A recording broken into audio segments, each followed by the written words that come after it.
Afia Schwar baby a wodi ne ti kopem ye na wotimi didi ahemfo atem didi MP fo ne Ghana aban no matema ye ntimi nka hwenkyere no wodi no ho akwakodan sunsum aye bosum bi no de no ho akwakodan sa sunsum pa enti sa afia enti na hu se wo ye ne nyama de obi ntimi nkasa no woni mabotan ya wogina so nti na otumi yesa no se ni fro ni si ento abo mo ye ho a na ne nan si buo so ne nan si buo so a wo ye den ho ani obekwa kofa bo to abo enti akwala na wono koje ne se wo tete no wo yen akwala na nya tete no wo tete no sa ade ntina me se wo yen no suban na wo dadi no akwese na ntwie salan no omoko ba bia duodi kan ne ba nti obegina obenom no woni edi akire ne nyina beba abanum sansuo ne bi enti woji wo wankasa wo ye mo bampo na wawo akwala na tete no suban na wo de tete akwala no esu no odi benyini ntiti a wakote no sa san bia asase e da wono sa wo kodo bayire wo so bayire ne be so am waide wubetu wonnua bayire nkotu bateda ena wonnua ayefe body anso enkonkotu bayire da enti akwala ne ye ketekete ene wo tete no enti training no de tete akwala no ene ne ye a wo ye ne suban na wodi di ekira amanfo social media no sa akwala no so apeke Mema mokwa basronko edeba too much GHS so and I'm also a massage media BMD na yensempa de koso mayimu de amafotu ma no guso mo eka wonsem no enamede eba besem na senete no enede Ghana ha adechini anti asemfo France enyo mayimu ene story wo aba beto just say allegedly no eye Afia Schwar ne ba wakojino edi efi orphanage a wote nchen pena see ano allegedly no orphanage grow no actual letter say wo mo edge akwa ne back money ben and we didn't and wo mo edge according to baby a ensem no efi ba no wo mo extra akwala no say no wo dan wo eye social media so ben odane di wo smoky wo no monsa then say akwala no etifi obi a wo hu say suban we dey answer na ninyi mu no wa peke enti wo mu no say wa threat e dem akwala nti and allegedly no wo ma actual letter say Omode ebefa we dey ake we be kana say yes enye verified but some man for do won community no dia twen e dia ba ma me ntwa mo bra na ye fem nsem enfa so Ebusha for yenya ye mame yenuaba nana Queen Aisha ewo ye nchen na waye krado pass ensem wi oni ebebowre mu ankasa oni say mame de eba no sunsum mu ne ensem a ekoba bia Unimu asem ekapa. Mame mwakwabo. Yo, mi enua medasenso. Bibi aboko aso ya. Ko na mi adaworum. Nana, Afia Schwar say ni nim no social media say na ne suban tie the way o handle issues no. Akola won nchen abeto just say ye pekwan agi akola no efini nsem. Na akola wo hwe no so a wo hwe akola no yi. Say odini tukwan birthday a o ye man fine. Akwa no hwe akwa na utum say fitini bofrase no kote no ebetima possible say betina say fini champion sana yo metia matiefo nyina woni a Ghana woni a amanone na nakwa Aisha ba kope oba ya asanto di mema ni mkwa akon okusi a mempie awia munye die enti na mepie ye enti ba bia wo bia sa Ghana wo amanone na nakwa Aisha metia chiamo eye nokure meba Afia Schwar ba bia wo di ne ti kopem ye na wotimi didi ahemfo atem didi MP fo ne Ghana aban no matema ye ntimi nka hwenkyere no wodi no ho akwakodan sunsum aye bosum bi no de no ho akwakodan sa sunsum pa enti sa afia enti na hu se wo ye ne nyama de obi ntimi nkasa no woni mabotan ya wogina so nti na otumi yesa no se ni fro ni si ento abo mo ye ho a na ne nan si buo so a wo ye den ho ani obekwa kofa bo to abo enti akwala na wono koje ne se wo tete no wo yen akwala na nya tete no wo tete no sa ade ntina me se wo yen no suban na wo dadi no akwese na ntwie salan no omoko ba bia duodi kan ne ba nti obegina obenom no woni edi akire ne nyina beba abanum sansuo ne bi enti woji wo wankasa wo ye mo bampo na wawo akwala na tete no suban na wo de tete akwala no esu no odi benyini ntiti a wakote no sa san bia asase e da wono sa wo kodo bayire wo so bayire ne be so am waide wubetu wonnua bayire nkotu bateda ena wonnua ayefe body anso enkonkotu bayire da enti akwala no ye ketekete ene wo tete no enti training no de tete akwala no ene ne ye a wo ye ne suban na wodi di ekira amanfo social media no sa akwala no so apeke Obenya ye the same thing. The same thing wo be ye. Enti na ye se orphanage no mu dissect na wo mo se mo mutimi wo obetimi awo nkola be ye num ba ko be ba beta ne mumu wo. Enti subana afie di no woni ade akwala na ma no me na nakwa asa me se wo monye ntam no mo nkwaje akwala no. Sa enti sa akwala ne de be ba beta Afia Schwar esense akwala de wanhwe ye kuro mbeku no esense afie no ono suma na ode ne ho akwadan no. Hey nye easy. Afia timi yi na daja nam. Senya se wode ne ho akwadan suma ya na nka wo de yi wadaja sa nam nkola bedu bebo ntutu so wabodam. Na oba besi atimi yi na daja ema yedi aba social media obi nso wonam ho kama. Nti na wo de Afia na nan siso nti no ye sa no. Nana Queen asem de na se edi se orphanage ko no baje akwala no. Nkwaje akwala no. Me Nana Queen asem me so mo nkwaje akwala no. O ma nkwaje akwala na wo kina akwala no be ye wo be ye de chesa e wo akere Ghana fo. Esense ma me no tete no. Enti na se bodanfo anyima wo wo ya pani doctor fo akwaje akwala no. Se ma akwaje akwala na akwala num no fo obenya dam ne bi. Obebodam. Enti na se bodanfo nam no wonyim wo wo se kirim na doctor fo aba be fa akwala no. Enti se oba no fo no onum pe akwala no so be bodam bi. Yo ye kan hitasem mundia na ye hwe ye tebu so asemu asa ye mabiem mame nyama no aba bebrebe de mame fa ba ko na me hwe Dr. Queen Aisha udin wo ho ankasa powerful headache medicine can be mixed with ordinary water, warm water, Coke or Fanta to drink. Etipaye aba we etimi botu ase etu ase tupa won se tipaye no obi wo ho etimi edi ninya headache bi o betimi amani ti eye kuro enna di kuro na ekodu pempenso bi na nipa na kasa na pampa engine na nanum woni ni ntimi ntena ho nsai enne nkomo eye kuro wo nipa tirimu enti se wotimi hwehwe na nakwa ahye me number na me ma na duro we bi no onum nko ade a ebekum sa kuro no ama pampa na egine nanum no ebefi ho obi onu ne to wotimi de nsa no nasum ni nyina eye kuro na enti wotimi to na nakwa ahye ma duro we bi na onum nko ade a ebekum sa ti kuro no pampa ni nyina beko ama nasum nyina ya na etimi ejiri ne ma ne pa akokwatakra manti so obi kwatimi fadua ni nyina betu ase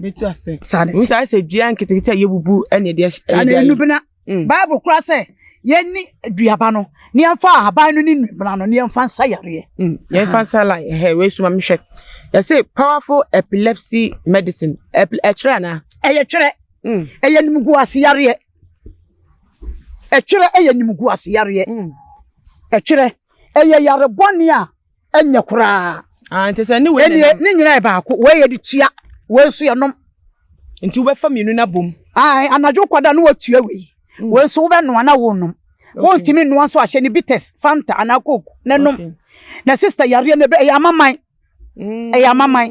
se ni patan no wonpe wa asema no wo hwia na so sunsumu adensa obetimi atokyere ne de ama wo wo fia ema wakodiri duru ba bia ye ni monyama ya bedwom ahwa na yare na ba ba wo fie nko ade ema wonum anajo beda na watua we ebetu yare no kora yo ni ya so inumuna na inumuna okay amehwe we see powerful cocoa and waste medicine cocoa and sisi cocoa me ba won cocoa no cocoa ye yarbone won nipa wonan ha ntino no won wo ha ebe pie chire ya sisi ana be man so ne be ma joint ni nyina gina de sisi ana cocoa timi bubu be ma gudem ana cocoa etimi di obanyama etimi sewa wo de wontimi nyensa no wawo ebe etimi si umansisi kwan cocoa ehunu ketekete anya yare ketwa cocoa etimi gu be ma etimi ma be ma kwate ewu cocoa nti wona omo amana ne kwa na omo de ehia me wonim se ho no wo mu nni se bi ya Ghana ha nua no efenefene nko a enti cocoa eye yare edi nipanya cocoa etimi bubu be ma gu cocoa etimi ma be ma kwate ewu kura akojoto a anya adwuma me nua ba enti se onya na Aisha me number yi na wo fa na afra me na otomi cocoa adua wo ba se ye waduro na waduro anya aguro na me di me ni ambere pa ma me fa we na yehwe we ana ma me yehwe we samna money drawing soap etwisika tese foni na wo mu kra tese sika taretare ni etwisika sa obi obekwa akwete na jom obetumi akwatena nkranjom kumasi obeton ne ma ndu se be obedu fie na wahu sika no wato ade so obi betumi di sika boni aba beto wade wo di fraud sika ma na watwe sika no ko sa enti sa asem na wo dware a obi ntumi fa sika boni ma meto ne ma na sika no so beba mo enko enfa nipa nkoji sika duro enfa nipa nkoji sika duro hwehwe na nakwa anhya me samina yibi emma sika papa sa asamina we twe sika ma pa we sika we hwanu wan fo obi nkoji sika duro hwehwe na nakwa anhya for my number is 055 123 2721 055 123 2721 hwanu wan fo nipa nkodu nsini wase nkoji sika duro hwehwe na nakwa anhya me samina yibi na hwesa ye power pa ebe mo sika na no kuna sha o kire padlock bi na asasesa eni sa padlock okay sa de na no wo be hu ye no eno no buroni ni bai wa ba beje no ko na maye foforo sa padlock yi wo betimi akwa wo amanone wo nya adwuma nye ana wa ba be boka de wo ba bi akọ wo yire no no okodu amanone na hu se amanone ede no afa no odwane akọ waro buroni na wase ama ya bo wa ba ya bo wo ba enkoye ne nsanom enkwahye kwomfo enkwaize wo ho frana na kwa aisha meje wo yere ama wo sempo sa wo mpa wo ba ne bi na waja pade no waje a me na kwa aisha me sile bu se meje wo ade de ama wo de me hia ne sa wo be bo wo yere ne di emprennan na makansi so e de to so 4 days no on be bo na ba e be frew ama akwa akwaje waja pade ama buruchire no asan ya wo dia na kwa aisha me no no Nana fawe ana okay mamishe we powerful big penis and increase of sperm powder mema na omuntimi anye adwuma yenu be mare se wo adan wo sika wo wiase bibia na se kwate nya adwuma me se me ma odam ni fadue due ni amane hu no nse wasem nye de be ma se wonni sika wonni dan kura dam na se kios mu na oda na se wotimi di oba ma oba na ye ne den ko ade a menu aba oba no be obeka to setanase wo be kwakọ ye adwuma ba be hwe sa na se wo adan e wo kaase wo sika na se ge ne ba anase oba no kwai ne ho ade ba na wo kwate nya adwuma sister wo pa toka foforo abaso na obi antena muda oba no be ja wo no akọ esense kwate ne ne hia no enya wo sika no be ma so de wani monyam waja pade ne wo kwate mintu sabe esense mepemu ye die ente no ene wo kwate enti sa wo aburochire na ofisa wo sa haw no bia fa me number na frɛ me na me ma waduro ena me nua ba wotie nso me tia me ye me baba ma ba kopɛ mo na na kwa ahye me nko school enti sabi sa wo kɔ na nanim kura ne sɛ enye o tia me so na obefa nya sɛ ofiti ana wakɔ ahimfie enti wo fra me nka sɛ na kwa ahye na eda na ba ma pekie me a me ba me na me ne ye adwuma ono ane me baba kopɛ ono so na me bibia ma me enti ofisa wo frɛ na wan wo the voice message fa ma me anwumera me ba no de be ma me okay enti no sa wo amonone anasa wo Ghana na wo sa hawo ne bia hwehwe na nakwa ahye me kwate adure bi ebeboa ye hwe fita ye si ayi ana we no eye perfume na no kire perfume bi o de no ebo asofo na ewa ha bi ewo ho eni eno so we su ye the same edwuma na we so osofo betimi ayusu woni ekokwa nso timi wujusu mo amoye aburoni adwuma wo betimi ayusu bi epam sunsum bone obi timi firifie wo abusuamu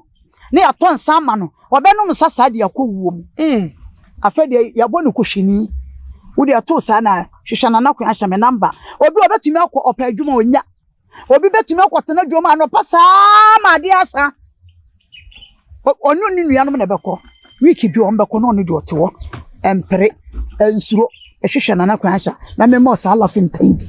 wajari asiesi ono fa nugu ko mona kodwom na kwawe ye betu agu so every week bi abakwa so every week bi a adwuma na wunya obenya adwuma ye aware na wunya obenya aware awa ti fa me number no yo na wo peje bi wa ha se me hu ni he okay ma me hwe o se kunfa ya kun boni ye kire me se wo se dan kunfa ya kun no enie ene we ne nenam wujare same na we a wa wie no wa wi sana wa pepa ho no for we kakra gu nsiom fa ho men pepa ho wo pie kura na wo be kodwom no fa bi gu ho na fa sra ho mama na fa bi sra ho na mnyina na ko ne kowe sister nya asem ketoa na no me kai se wo di kire se osofo kura tim asofo nyina beje wo di ye wani ma wo hu na me na me ka cho we na asofo fo no beje a na o mo de Cancel no. We ya. E no mo de cancel no. Wo ba wura hwa na waka wo fie asem nyina kyerɛw. Sa. Wo be bu sofo na asa osofo me ne wona ti fie ana. Ku fa yeku na enie. Na we ya yesa samna ya na nya samna. Enua. De ben. When jikenkan. Mamenkan. Or say the ancient herbal insurance confusion oil. Let's say saka we no. Wo betimi aware wo yere.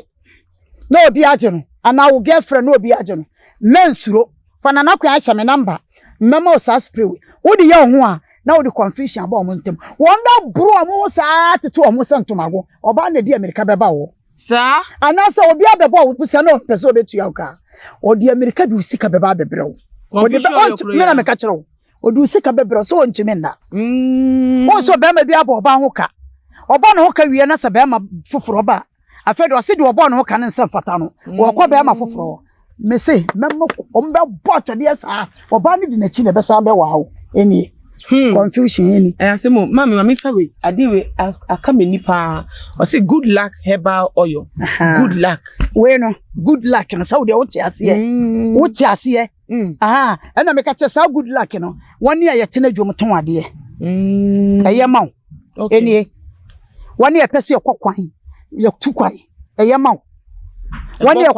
sanity. What do you what bet me alcohol? What bet ye, Jumanasa, or no, you could have bet me a Juma. And no sub some person bet you anacano. No, toss it was no. Oh, boy, would you want a strong when I'm there? Busum so ya, when the first person or Bethro. At your car. Mammy, me who be ashen so that way who as a no be na that no one in Abaco. And to be you soon in where you sitting in Abu. And away no so way anyway, son and a pump fee. We bet you now, sir, we no ban, I said, we sister be a dear son, went to men. No wakasakasa and ade my obi di mature esa wo de hwe kakra fasra no no wana enu ano no se be ifo wo fie ano papa na oba na pie no ana wankasa opia be ye no be kasefan ji wo sika no otu on tena ofie obi eni eti fa number no e 055 123 2721 na na kwa aisha maduro no obusa na wo mama em say no ne yahwe yenhwe we aha o say HIV and hepatitis B medicine bueno HIV any hepatitis B no enie so wotimi hu nya maduro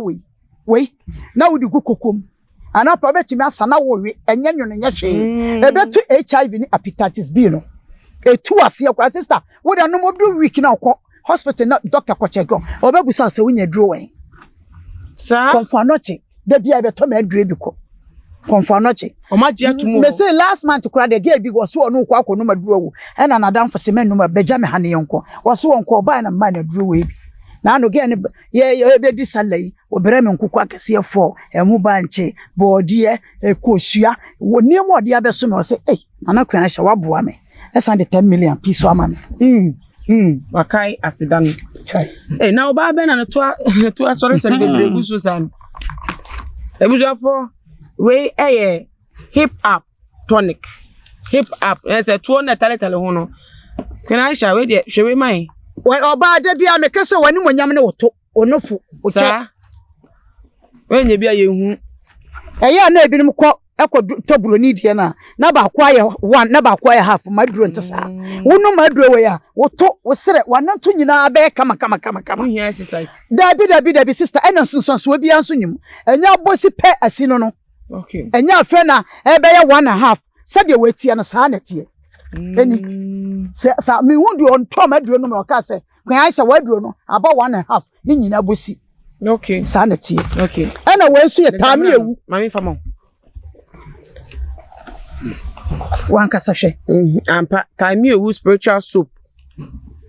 enyam so oba bi o kama ba man timi soup ba man pew adenti honhum aware o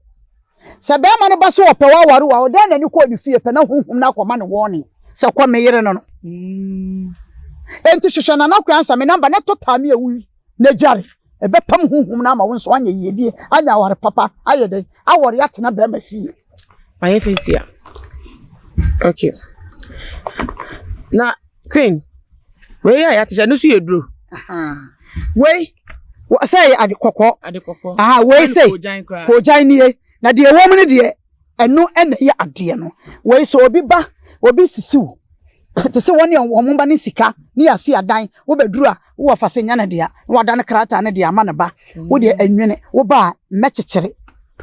mame wo fa ne din ana ma me nua no ana wo sister na ana wo yire mpo ene pese osisiwa na mechekere me de to 4 days wajapade bia kwakwa na obi wo asem kro court obi wo asem court mu ntie de ye obi wo asem court na so court no fi se wo dia no asem ye de ye pese edi sika sisiwa fanana kwa aisha me number mechechiri nipa kro ukọ to a wo bedi bim ye de wonu kro di be de e de be ma enie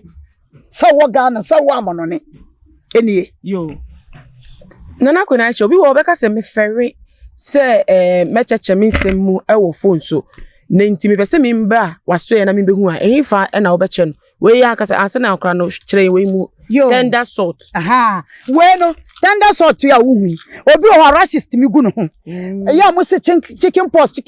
e betima ba na nya chicken pox na ye hu mu chicken pox na gu no mo odware wi amu de we be gu nsuo mu na mo de just stretch mass obi o timi pipe na honam na no honam anya akono na esem pompom no wo de dware we odware same na awia fa kakra gu nsuo mu fa wo hu nyina e betu stretch mass no ene nsansa na gu hu ni nyina me nua ba betu ni nyina ase me na me kacho wo hu ni widi asa pipe ni bio okay wo hu yo so na mi bisan so obi pe we kira kwan a opese wo mra waso yan kasa na no nko no betina na nkira ni semu nkiro ya ehifa eno enye yare kora me aso ne so enye yare esese enye yiraba ba bia me wo ho me wo kumase me wo aguna na tamaledi oba efie na no esense etimi de me kwa mia okay esa me no kase wo chena ye de me kodu nkwa abradu nkwa me kwakọ sa obi yare o okay entimitimi kwa metimi adi be na wo chena wo ba wo hia me pa wo ba asante aguna obenya me nti de hia ne se nipa na frɛ me ya adwuma ma ohene bi wo ho no na osi fie di che me enti me ba asante aguna de me cha pa okay enti wo hia me a wo ba asante aguna obenya me de hia ne so afa me number bo number no so me number ni 055 123 2721 055 123 2721 me baba ma no no ane me chia me ye no voice message fama me asante aguna wa ma ba de me chepa sense woni e wa asante man no wo mu hia me de obi ontumi masirem enti no ma ba me wa aguna nti wo hwehwe me na se opese me no tena 1 fa me number na frɛ me wo be si kumase ye fense aguna ga jansia memo